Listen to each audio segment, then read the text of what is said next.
Welcome to the Throttle Up Leadership Podcast. Our theme for 2025 is the future of work. Meaning is the new money.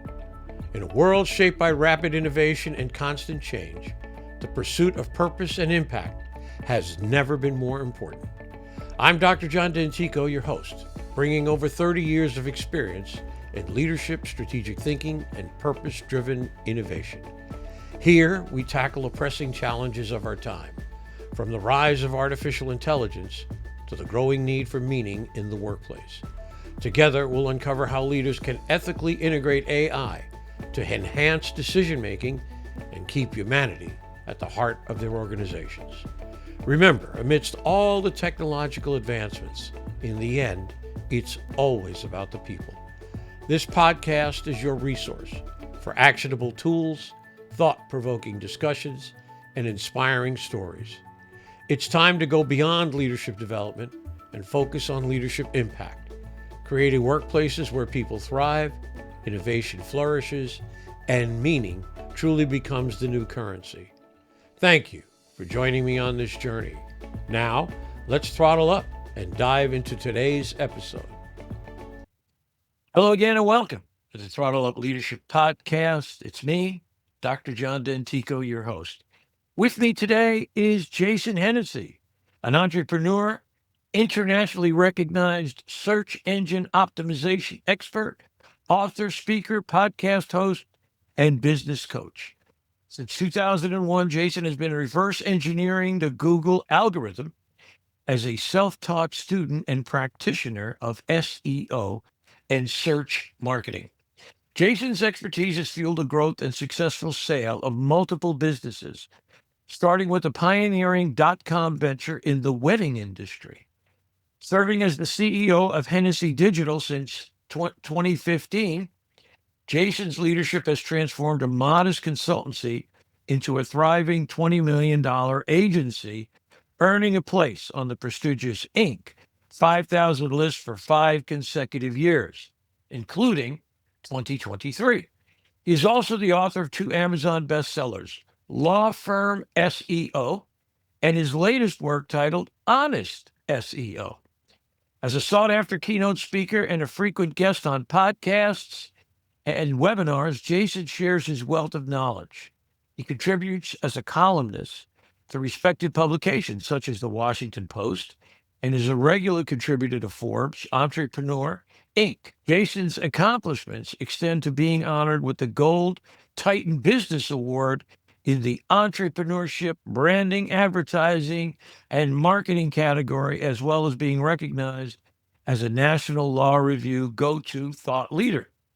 Jason's journey has been enriched by his experience as a United States Air Force veteran and his attainment of a Bachelor of Arts degree in marketing from the University of Nevada, Las Vegas, commencing his SEO career in Las Vegas and later establishing a strong presence in the legal industry in Atlanta. Jason now resides in Los Angeles area with his wife, Bridget, and their 3 children. I am very pleased to welcome a fellow veteran here to my podcast. Good morning, Jason. How are you today? Good morning. Wow. I appreciate that warm introduction. Thank you so much. And thank you for your service, fellow veteran, I hear. So that's awesome. Yeah. I'll tell you an interesting story. I met a Vietnam Marine veteran. Okay. And I used to say, when someone said to me, thank you for your service, I would always say it was an honor and a privilege to serve. Mm-hmm. But he gave me a better one. Okay. And I use it all the time. It's amazing to watch the faces of people. When you spring this on them, they'll say, thank you for your service. And I'll look at them and say, you were worth it. I've always thought that was really right on the money. Uh-huh. Oh, you have to use that. Yeah, try it. Watch people's complexions change. Mm-hmm. It's amazing. Anyway, as I have been saying in these podcasts here in 2025, I'm adding sort of a personal touch. So I'd like to ask you, tell me a little bit about yourself, where you grew up, and what were some of the fundamental influences in your life? Yeah, thank you. So I grew up Long Island, New York, spent about 18 years there. I was raised by my single mother who had me at 17 years old.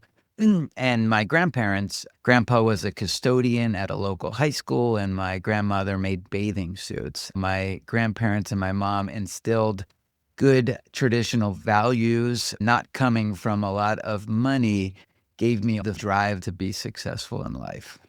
Great story. Yeah, I lived in Queens for a number of years. I grew up actually in Manhattan Okay. and in Upper East Side, about a block away from Spanish Harlem. It was kind of a war zone back then. And moved out to Queens, where I finished my college and then went from there to joining the Navy. So I'd like to start off with this other question that was very interesting to me based on your bio. You've been reverse engineering the Google algorithm since 2001. I mean, that's Yeah. dedication. What originally drew you to SEO, and how has your approach evolved as the digital landscape has changed? Yeah. So I originally got introduced to SEO as a pure need. I was going to college. I just got out of the Air Force. I was at UNLV because that's where I was stationed in Las Vegas. As I was going to college, I had a couple side hustle jobs. I was a radio personality on a radio station, which was a lot of fun. I also was a mobile DJ, and I would DJ weddings, parties, and private events. So I needed a way to promote my mobile DJ business. And this is when Google was really starting to become popular. This was back in 2001.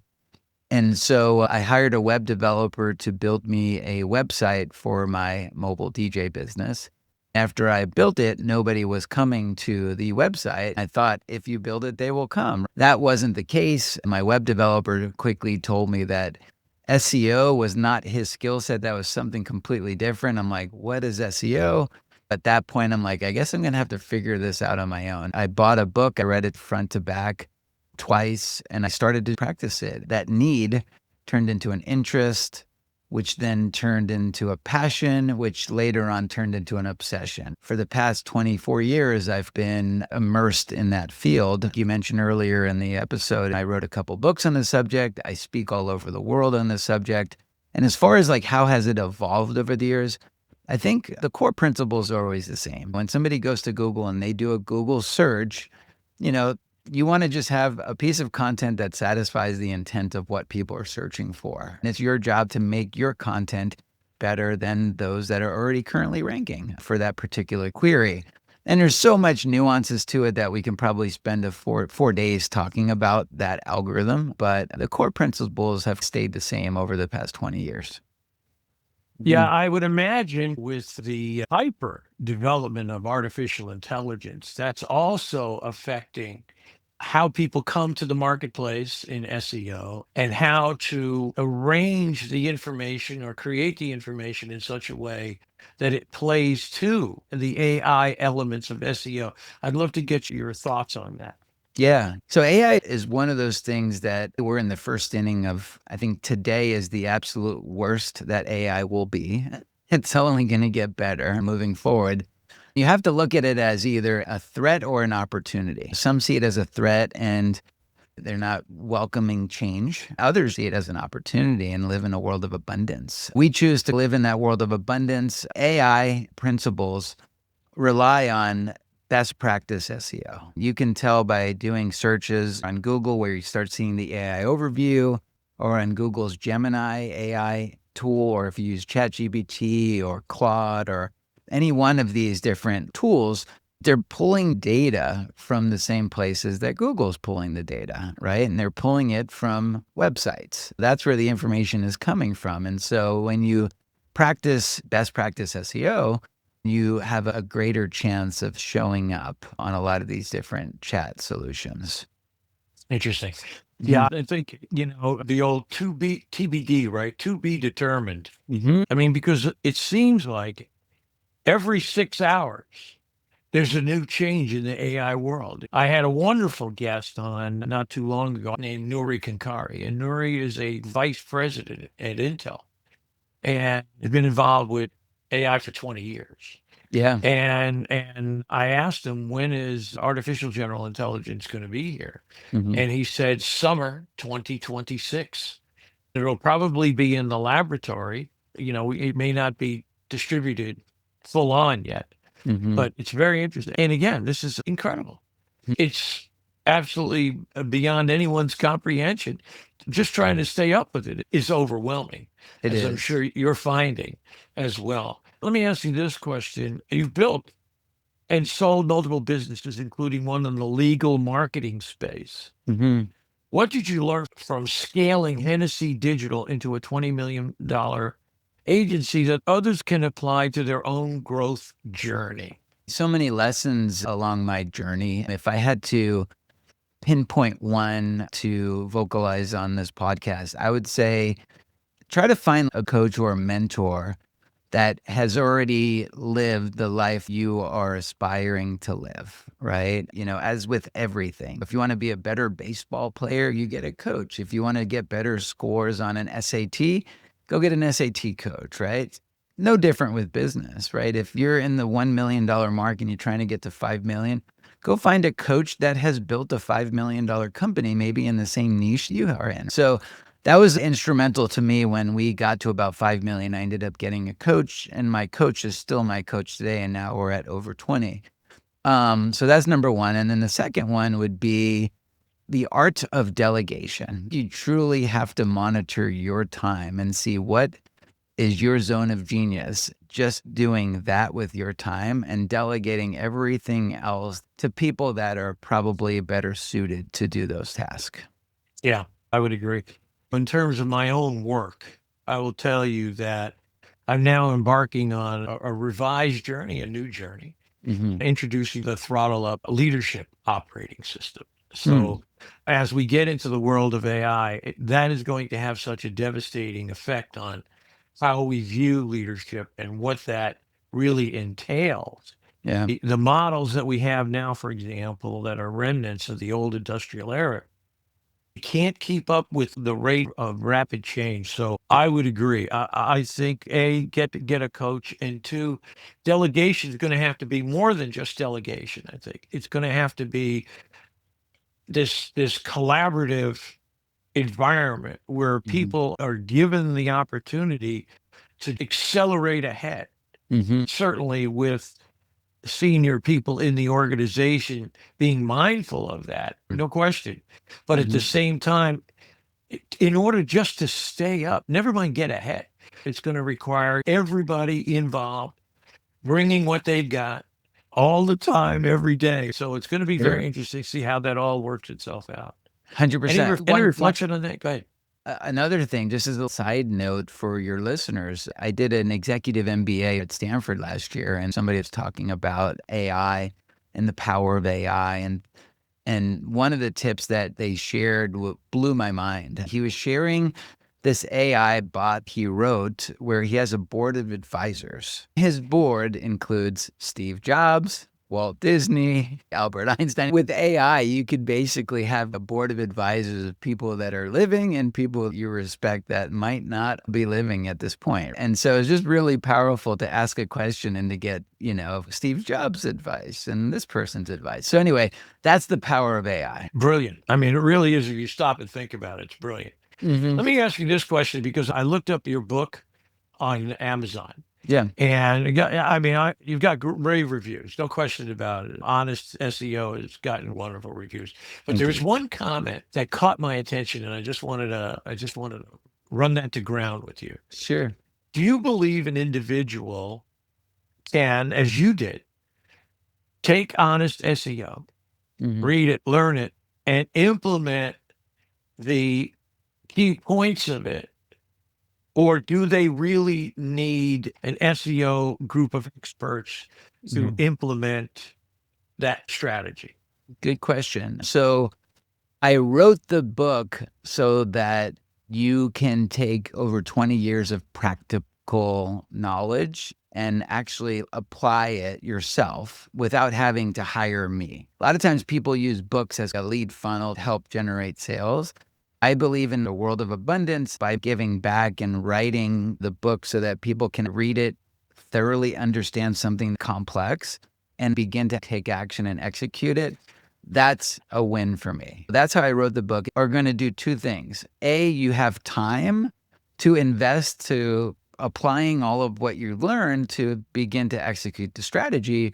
Or B, maybe you don't have the time, but you just want to be empowered and educated to hire the right person to also do that for you, right? Instead of time, you've got money, but you want to be able to hold somebody accountable to getting the results, right? So there's two different prongs to the book, right? Those that want to do it themselves, it's there.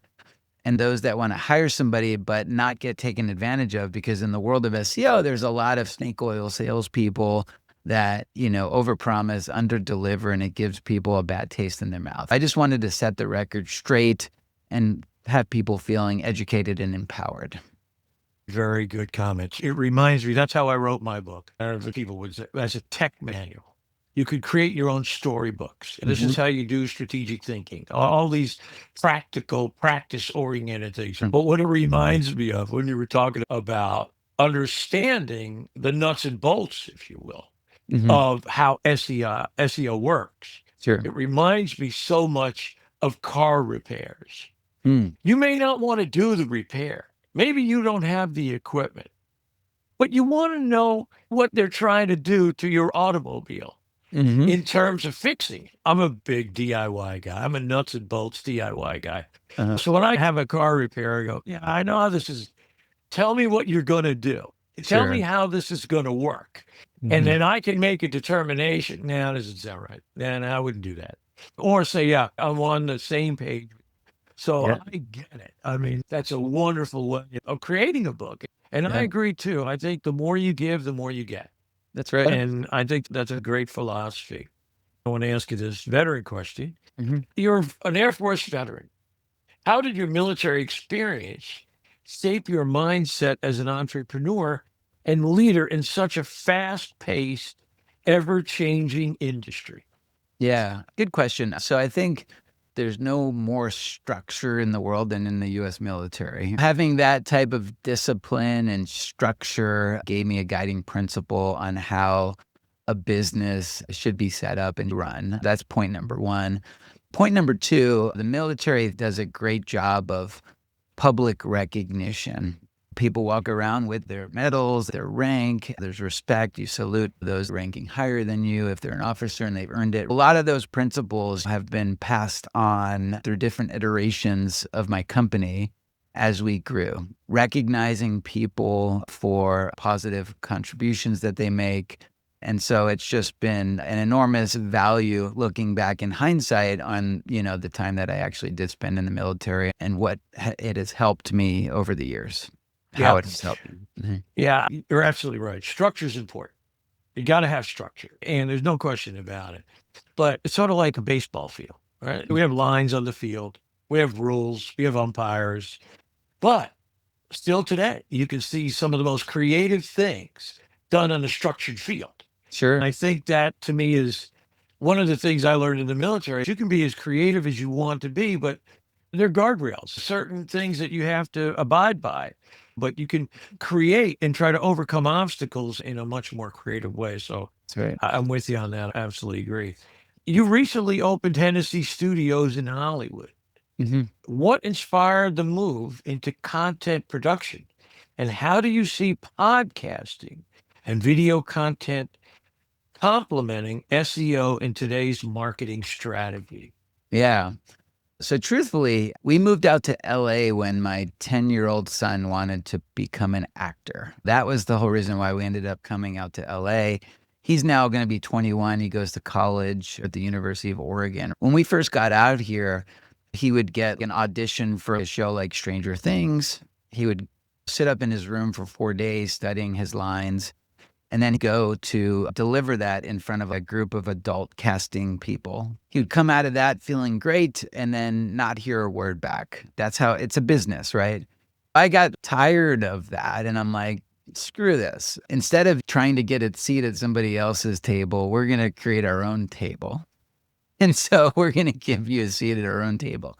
And so that was kind of like the reason why I decided to build Hennessey Studios. That then bloomed into something much bigger, which now has a green screen and a full studio. Hollywood rents it out now. We have a podcasting studio TV shows like Love Island and The Bachelor have done podcast episodes there. I created an environment where the whole industry now comes to us to use it. So that was the background in my thinking with that.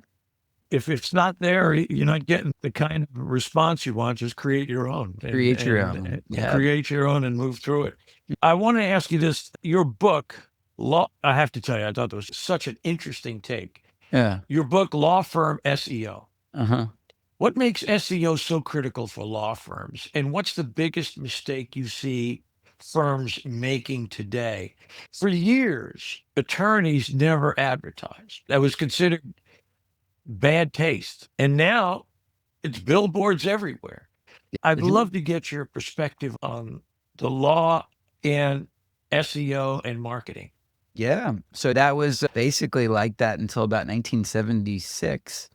And then there was a couple legal precedents, if you will, that took place in the state of Arizona where they changed the rules and lawyers were able to advertise. Because of the skill set I learned over the past 25 years, I look at it like I'm helping two different people, right? I'm helping a lawyer who has went to law school, who has tried multiple cases, who has the experience necessary to help someone in their worst moment. Think about somebody that might have lost a loved one due to the negligence of somebody else that might have been drunk and driving. They're at the worst moment of their life and you need to be connected with somebody competent and capable to help get them the justice they deserve or the financial resources they need to take care of the loved one that might have been injured. The reason I decided to get into this specific niche and this specific vertical is acting as a bridge, by connecting those people using the skill sets that I've learned and spent my whole adult life studying. Great. I think it's very interesting. Certainly it's here to stay. No question about it. Let's turn our attention to a little bit more of the mechanics. Let's talk about websites. Tell me one or two things or three things, if you can, are detriments or hindrances to websites getting the kind of attention or SEO ranking that Google requires in order for them to be shown, if you will, on a search. Sure. I'll tell you the positives and the negatives. The positives are content that satisfies the intent of what somebody is searching for, be authentic, include videos like we're doing right now on the page. You have a piece of content that satisfies the intent of what people are searching for based on the keywords that you're trying to target. The second piece of that is Google sees thousands of people trying to write content that satisfies the intent of a search, especially in competitive spaces like Los Angeles personal injury lawyer. You can't imagine how many people would like to dominate that search result. What Google then uses is popularity signals. How many people are actually linking back to your website? Those are votes of confidence to Google. If there's a CNN story that talks about the top 10 trial lawyers in the country and it links back to you, that's a signal to Google saying, hey, this person is a very trusted figure and this is why, right? And so the more of those type of citations and links and votes of trust that you can get to Google, that's the whole algorithm. Those are the positive things in a simplified manner. The stuff that I think is a detriment is when you basically just hire somebody to write content for your website just because you went to a seminar and they say content is king, and then they're just writing content about whatever. Who knows if it's plagiarized from somewhere else, right? So when you're just outsourcing stuff and you're not even paying attention to it, that's a recipe for disaster. The second thing is, if you have a website and maybe you don't have anybody monitoring the website from the technical aspects, like is the site loading fast? Is there a lot of errors? Are you set up to get indexed and ranked on Google properly? Or maybe not. Maybe there's a lot of problems that you're not realizing. Have somebody take a look at the website from a technical perspective, just like you would with a car, right? You don't just have a car and think it's going to be okay and drive it forever. You got to get an oil change. You've got to get the tires rotated. You got to replace the brakes, right? It's the same thing with a website. Yeah, it's really good. That's great advice. One of the hidden ones I've learned the hard way is you have to keep in touch with it all the time. Is it loading? Is it looking good? Is there some mistake or some problem or something? I'd love to get your opinion. There's so many of these new tools. Okay. Wix, for example, is one. Squarespace is another. These tools. And now we're talking about building websites using AI.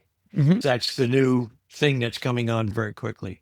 I'd love to get any opinions, any thoughts you have on these different types of tools. I think they all serve a purpose. I think Wix and Squarespace are great solutions if you want to do it yourself and you don't know how to code websites. It's a great plug and play model. You can basically have a website set up in the matter of hours, right? If you just know how to take a photo and upload it. It's like setting up a Facebook profile. I think that definitely serves a purpose for those that want to kind of do it yourself and have a website up, in the matter of hours or days. Where I think some of those websites have limitations is now you're confined to basically using what would not be considered an open source kind of technology. A lot of those are not really open source. They're kind of closed. And so you can't go in and change some of the code. If you are competing in a very advanced or competitive space like legal, you probably would want to do something that you have a little bit more control over the actual source code so that you can start to apply more advanced tactics, I would say. Very interesting. There's a program that I have used for 10 years called Rapid Weaver.